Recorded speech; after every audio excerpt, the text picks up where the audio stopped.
Peggy 18. Hi, my name is Ashraf Ismail, Game Director of Assassin's Creed 4 Black Flag, and I'm excited to show you more of our open world locations and activities. This is by far the biggest and most diverse game world we've ever built. Over 50 major locations and more than 75 uncharted islands. In this demo, we will be jumping around to different parts of the Caribbean world and showing off some of this diversity. Here we are on Andreas Island, a coconut island with a pirate village. Up ahead, we have a tavern. Taverns are places where you can hire crew, pay for secret information about valuable convoys, you can play mini-games, and of course, you can have a drink. To gain access to all of this, you need to prove yourself with your fists.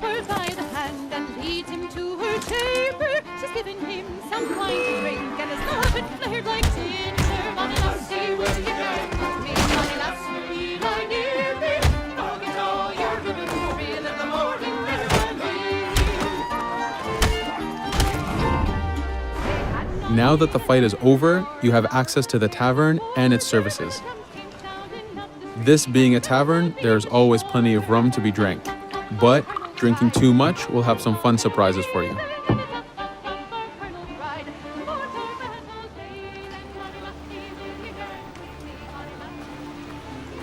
Now let's head to that viewpoint and sync up.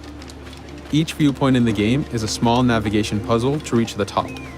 Synchronizing unfogs the map, showing you nearby collectibles and activities, and it also becomes a fast travel point so that you can quickly get back here. The world is massive. We need it to make it comfortable and easy for you to get to where you want.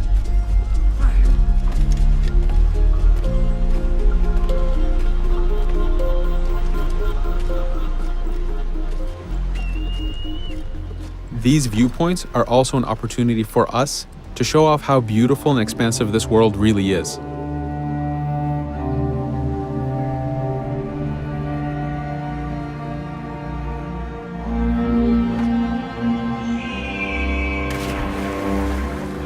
Now we're heading to another important location, underwater shipwrecks. We are now able to access these locations because we recently purchased a diving bell. These are real 18th century devices that pirates and sailors used to access the underwater. Underwater is how the golden age of piracy started. Through an incredible hurricane, tons and tons of Spanish gold was lost at the bottom of the seabed. This attracted poor, jobless sailors and pirates to dive down and grab this treasure. It was important for us to include the underwater as a new environment because it was so important to the history of piracy. The underwater is full of unknown dangers and predators.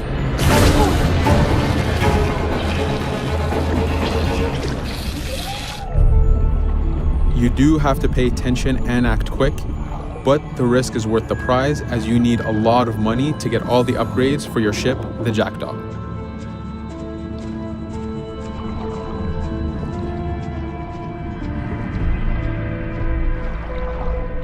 Stealth is very important, even in the underwater. Here, we can use the seaweed and plant life to keep yourself hidden from sharks and other dangers.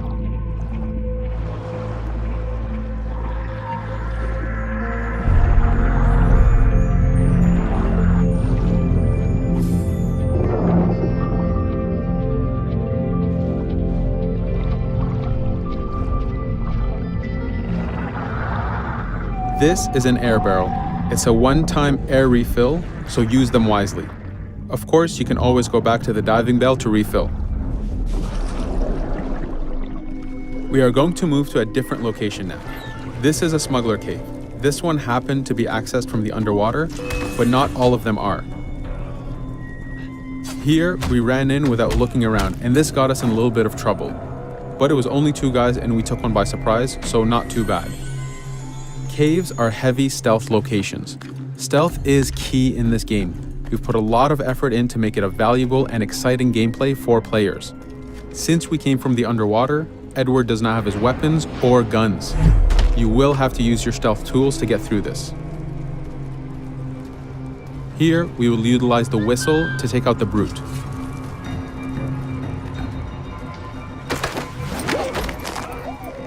Anytime an enemy is taken out, they will drop their weapon for you to use.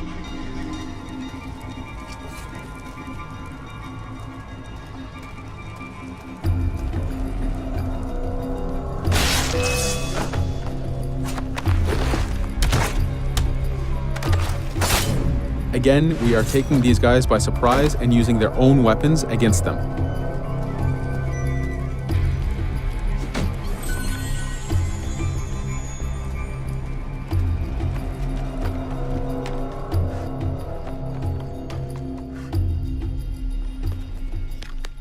Using just your fists keeps things quiet. This allows you to take advantage over the second guard.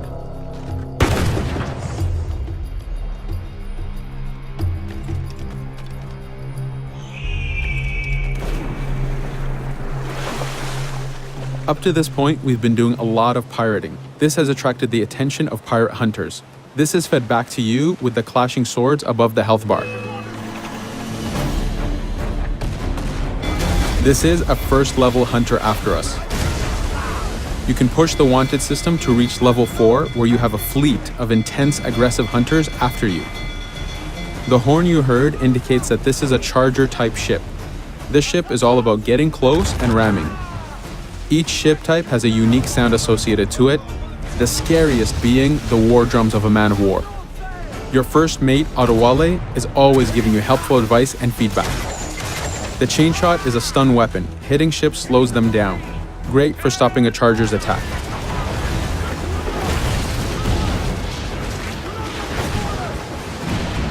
As the masts come down, we can start a boarding.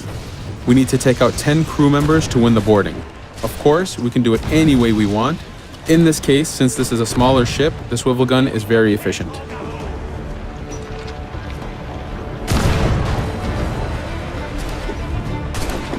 There are many objectives in the boarding system, including destroying powder keg reserves and removing the flag from the top mast. But the most basic objective is to eliminate the crew. Here you can see Edward utilizing his dual cutlasses and guns, combining them in counters and combo attacks. You do have a max of 4 shots before reloading, so make them count.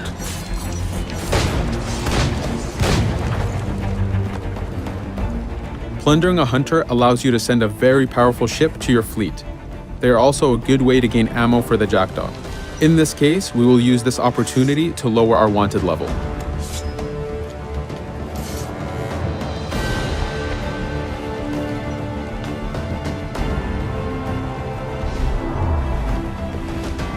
A very important new activity in Black Flag is harpooning. Historically, pirates harpooned as a source of income. Ready the whaleboat, lads.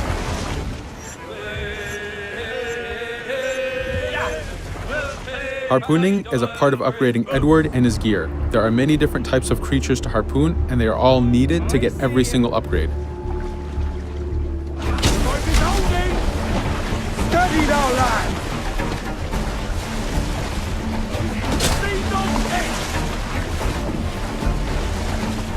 Success! Turn into sea ray!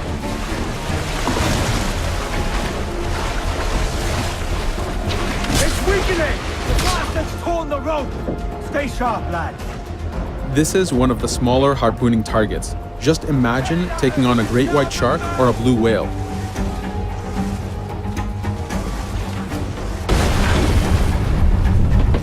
This one's dangerous! The harpooning activity itself has upgrades, and you will need them to take on the bigger targets. You can upgrade the health of the rowboat, the number of harpoons you carry, and the damage of the harpoons themselves.